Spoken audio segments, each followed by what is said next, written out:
সচিবালয় উপদেষ্টা হাসান আরিফের তৃতীয় জানাজা সম্পন্ন। সোমবার বুদ্ধিজীবী কবরস্থানে দাফন।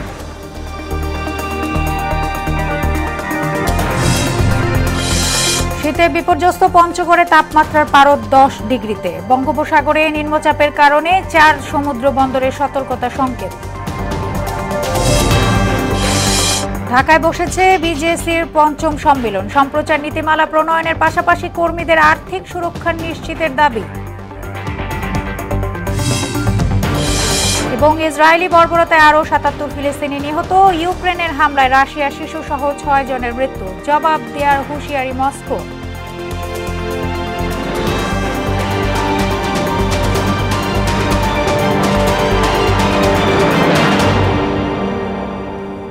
আসসালামু আলাইকুম, সবাইকে মোহনা সংবাদে স্বাগত। শুনছিলেন শিরোনাম, আর পুরোটা সংবাদ জুড়ে আছি আমি সোনিয়া ইসলাম।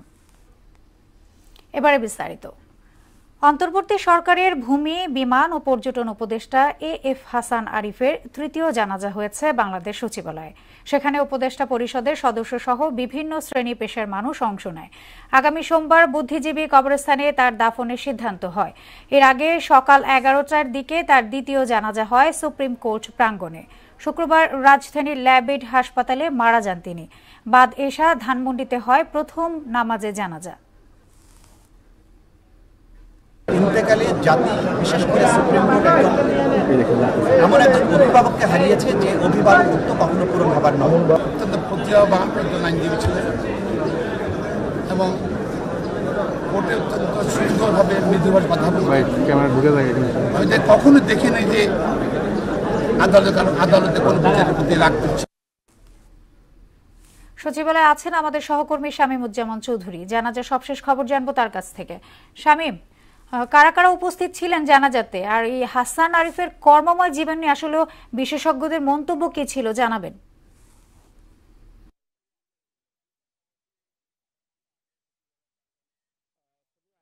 আমি কথা বলছি ঠিক আধা ঘন্টা আগে সচিবালয় প্রাঙ্গণে ভূমি উপদেষ্টা হাসান আরিফের জানাজা সম্পন্ন হয় এবং এটি ছিল তার তৃতীয় জানাজা। এর আগে হাইকোর্ট প্রাঙ্গণে তার দ্বিতীয় জানাজা এবং এর আগে ধানমন্ডিতে তার প্রথম জানাজা অনুষ্ঠিত হয়েছে এবং তৃতীয় জানাজায় তার দীর্ঘদিনের সহকর্মীরা, বিশিষ্ট ব্যক্তিবর্গ, সরকারি কর্মকর্তা কর্মচারী এবং উপদেষ্টা পরিষদের সদস্যরা তার জানাজায় উপস্থিত ছিলেন এবং তার জানাজায় কিন্তু সুশিক্ত নয়নে সবাই তাকে বিদায় দিয়েছে এবং তার 55 বছরের আইনি পেশার যে কর্মময় জীবন, সেই জীবন নিয়ে কিন্তু সবাই আলোচনা করেছে এবং তারা জানিয়েছে যে কর্মজীবনে ব্যারিস্টার হাসান আরিফ একজন বিজ্ঞ আইনজীবী ছিলেন এবং তার কর্মজীবনের বিভিন্ন ইতিবাচক দিকগুলো কিন্তু এখানকার যে সরকারি কর্মকর্তা কর্মচারী, বিভিন্ন মন্ত্রণালয়ের সচিব এবং তার সহকর্মী উপদেষ্টারা কিন্তু তুলে ধরেছে এবং তারা বলেছেন যে হাসান আরিফের মৃত্যুতে দেশের একটি অপূরণীয় ক্ষতি হয়ে গেল। এবং এই হাসান আরিফের আমি যদি বলি যে আজকে তৃতীয় জানাজা সম্পন্ন শেষে তার লাশ আমরা জানতে পেরেছি যে সিএমএইচের হিমঘরে রাখা হবে এবং আগামী 23 তারিখে সকালে তার ছেলে ব্যারিস্টার মোয়াজ্জেম আরিফ জানিয়েছেন যে 23 তারিখ জোহরের নামাজের আগেই তার জানাজা, তার দাফন সম্পন্ন হওয়ার কথা রয়েছে। এবং আমরা তাদেরকে জিজ্ঞাসা করেছিলাম যে কেন এই বিলম্ব হচ্ছে তার জানাজাতে। তার ছেলে জানিয়েছেন যে হাসান আরিফের মেয়ে কানাডায় থাকে এবং কানাডা থেকে আসার পরেই 23 তারিখে মিরপুরের শহীদ বুদ্ধিজীবী কবরস্থানে তার জানাজা, তার দাফন সম্পন্ন হবে। তৃতীয় জানাজা শেষে আপাতত তার মরদেহ হিমঘরে রাখা হয়েছে এবং এই সচিবালয় প্রাঙ্গণে যে তৃতীয় জানাজা অনুষ্ঠিত হয়েছে, এই তৃতীয় জানাজায় সবাই তার কর্মময় জীবন নিয়ে আলোচনা করেছেন এবং সবাই কিন্তু সুশিক্ত নয়নে তাকে বিদায় দিয়েছেন। তো এখন তার লাশ সিএমএইচের পথে নেওয়া হচ্ছে এবং সিএমএইচে আগামী কাল রাখা হবে, পরদিন তার দাফন সম্পন্ন হবে। আমার কাছে ভূমি ও বেসরকারি বিমান পর্যটন উপদেষ্টা হাসান আরিফের জানাজার এই ছিল সবশেষ তথ্য। সোনিয়া, ধন্যবাদ শামীম আপনাকে। শীতে কাবু উত্তরের জেলা পঞ্চগড়। টানা 6 দিনের শৈত্যপ্রবাহ শেষে তাপমাত্রা কিছু বাড়লেও শীতের তীব্রতা কমেনি। আজ সকাল 6টায় তেঁতুলিয়ার 10.4 ডিগ্রি সেলসিয়াস তাপমাত্রা রেকর্ড করা হয়েছে। এ সময় বাতাসের আর্দ্রতা ছিল 100%। এদিকে ঝালকাঠিতে গত কয়েকদিনের তীব্র শীত এবং ঘন কুয়াশার সাথে নতুন করে যোগ হয়েছে বৃষ্টি, আর এতে জনজীবন বিপর্যস্ত হয়ে পড়েছে। বঙ্গোপসাগরে সৃষ্ট নিম্নচাপের প্রভাবে পটুয়াখালীর উপকূলবর্তী এলাকাতেও বৃষ্টি হচ্ছে। এদিকে 4 সমুদ্র বন্দরে সতর্ক সংকেত দেওয়া হয়েছে।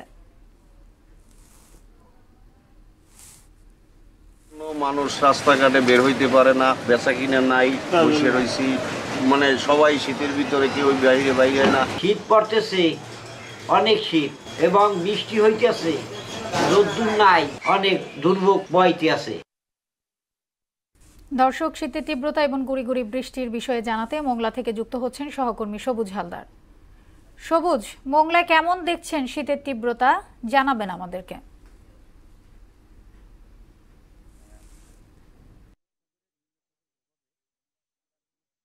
মোংলা বন্দর ও সুন্দরবনের উপকূলে গতকাল রাত থেকে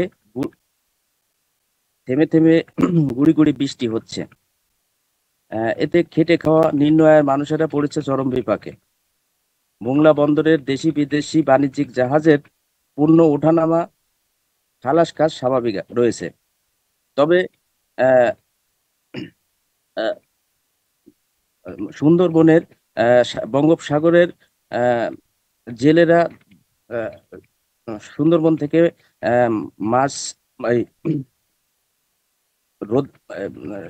সাগর থেকে মাছ আহরণ করে সুন্দরবনের দুবলার চরে রোদে শুকিয়ে শুটকির প্রক্রিয়া করে। তো এই বৃষ্টির কারণে আর রোদ না ওঠার কারণে রোদ না ওঠা কারণে চরম বিপাকে পড়েছে জেলে মহাজনেরা। তবে খেটে খাওয়া মানুষ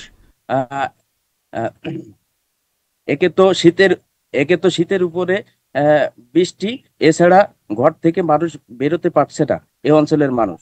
এই ছিল আমার কাছে সর্বশেষ। সোনিয়া। সবুজ, আপনাকে ধন্যবাদ। আন্তর্জাতিক মাতৃভাষা ইনস্টিটিউটে বসেছে সম্প্রচার সাংবাদিকদের সংগঠন ব্রডকাস্ট জার্নালিস্ট সেন্টারের 5ম সম্মেলন। সকালে অনুষ্ঠানের উদ্বোধন করেন নন্দিত সাংবাদিক শফিক রেহমান। সম্মেলনের এবারের প্রতিপাদ্য সাংবাদিকতার সংস্কার, সুরক্ষা ও স্বাধীনতা। সম্প্রচার নীতিমালা প্রণয়নের পাশাপাশি কর্মীদের আর্থিক সুরক্ষার দাবি জানিয়েছেন বিজেসি চেয়ারম্যান রেজওয়ানুল হক।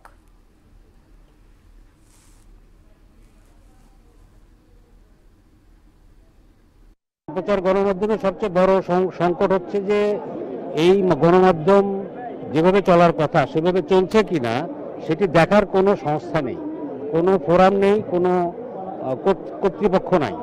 আমরা বারবার করে এটা চাইছি। প্রিন্ট মিডিয়ার ক্ষেত্রে একটা সংস্থা আছে, প্রেস কাউন্সিল, তারা তাদের ক্ষমতা যাই থাকুক, একটা বডি তো আছে, কিন্তু সম্প্রচার মাধ্যমের জন্য কোনো বডি নাই। সুতরাং এটা যেমন খুশি তেমনভাবে চলছে।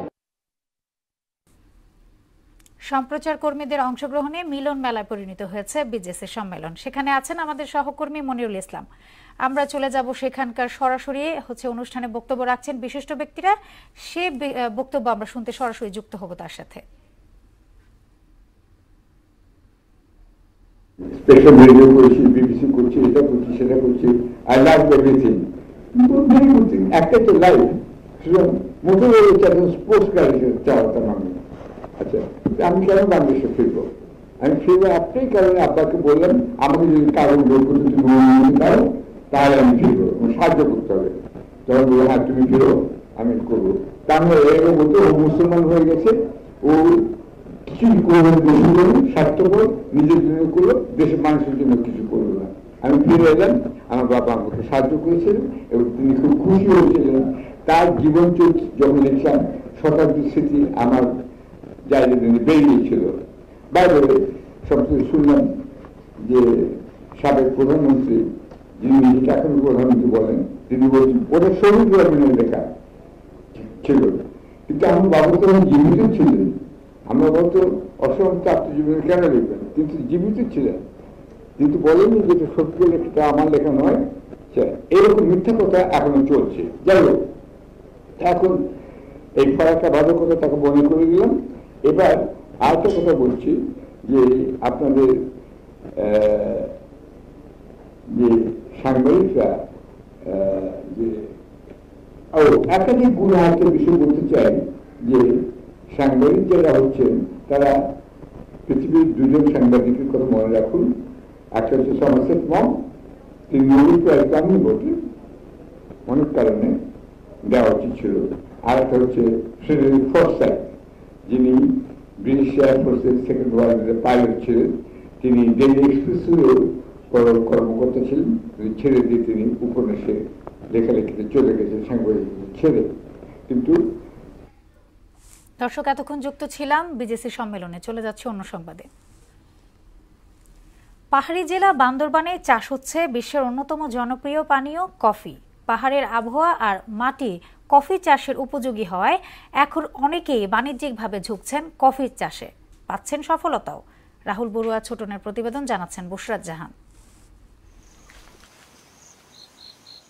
পার্বত্য জেলা বান্দরবনের কৃষকরা এখন ব্যস্ত কফি চাষে। বিশ্বের অন্যতম জনপ্রিয় পানীয় কফি চাষ করে সাফল্যের মুখ দেখছেন এ জেলার কৃষকরা। পাহাড়ের মাটি ও আবহাওয়া কফি চাষের উপযোগী হওয়ায় অনেকেই ঝুঁকছেন কফি চাষে। বান্দরবনের চিম্বুক পাহাড়ের ফারুকপাড়া, লাইমিপাড়া, গেতশেমনি পাড়া সহ রুমা ও রোয়াংছড়ি উপজেলার কয়েকটি এলাকায় বাণিজ্যিকভাবে কফির চাষ হচ্ছে। অন্য ফসলের চেয়ে কফি চাষে বেশি লাভ হয়। পাহাড়ের সময়ের সঙ্গে পাল্লা দিয়ে বাড়ছে বাণিজ্যিকভাবে কফির চাষ।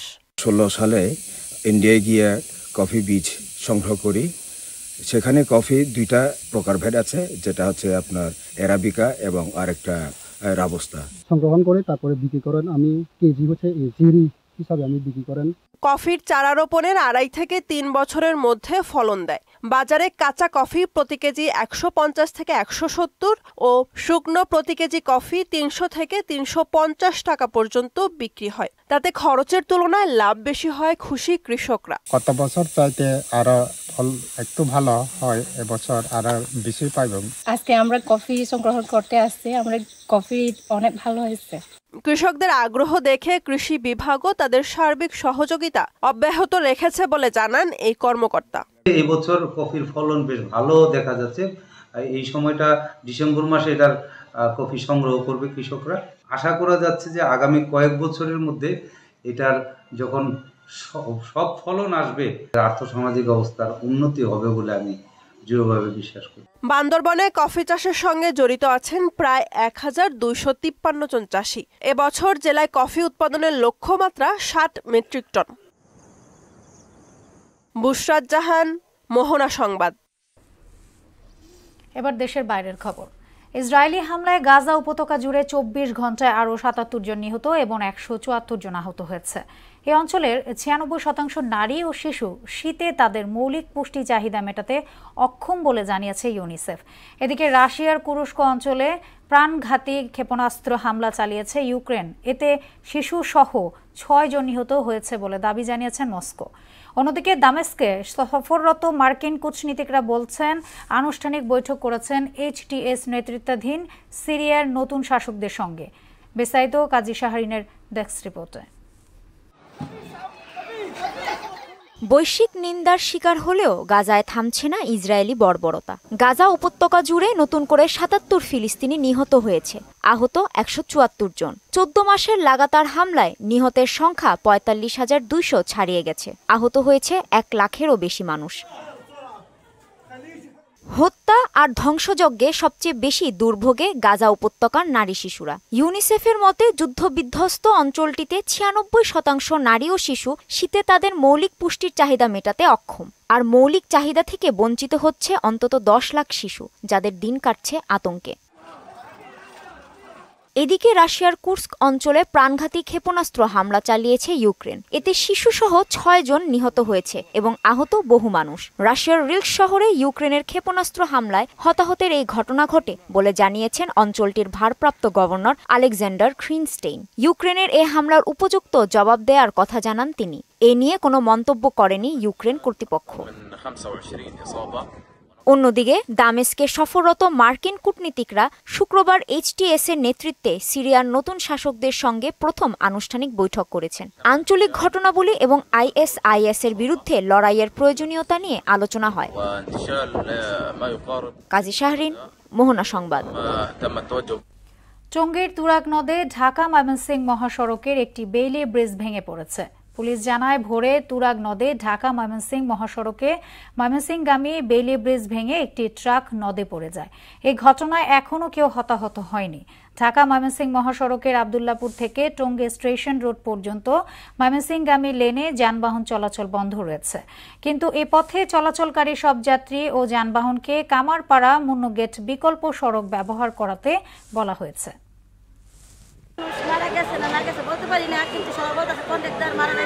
দুইজন লোক ছিল, দুজন উঠে গেছে,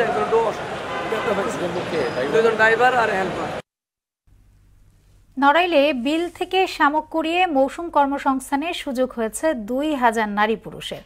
সাংসারিক কাজের পাশাপাশি 3 থেকে 4 ঘন্টা শামুক কুড়ালে পাচ্ছেন 5 থেকে 600 টাকা।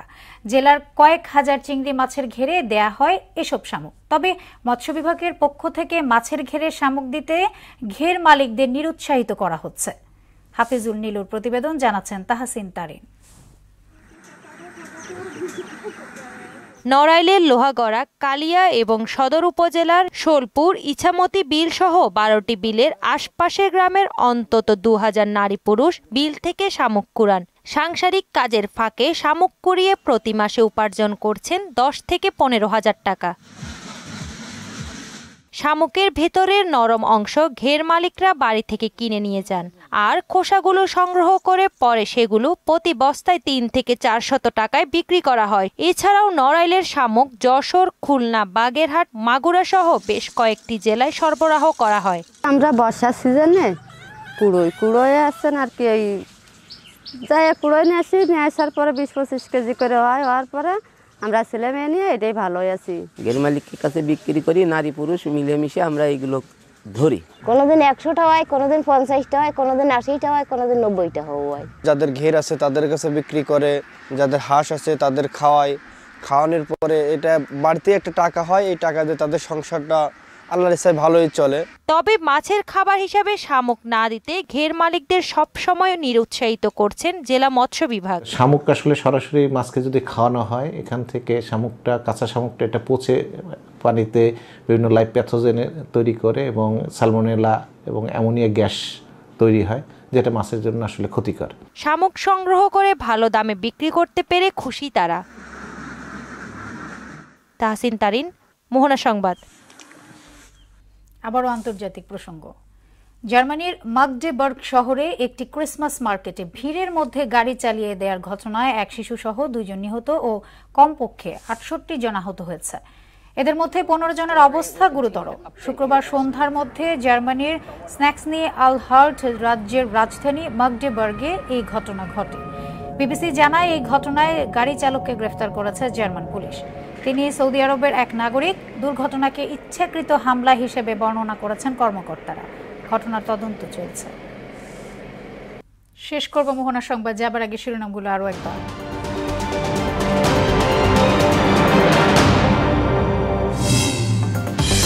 সচিবালয় উপদেষ্টা হাসান আরিফের 3য় জানাজা সম্পূর্ণ। সোমবার বুদ্ধিজীবী কবরস্থানে দাফন।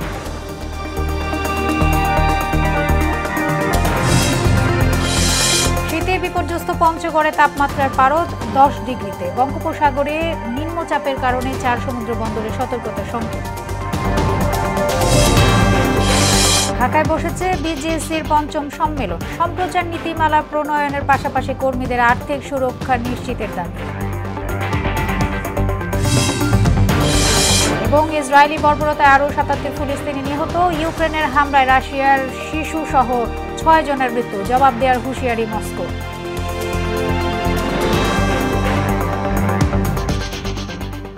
এই ছিল মোহনা সংবাদে। পরবর্তী সংবাদ বিকেল 5:30টায়। এর আগে সংবাদে এক নজর দেখবেন বেলা 3টায়। মোহনার সবশেষ খবর জানতে ভিজিট করুন www.mohona.tv।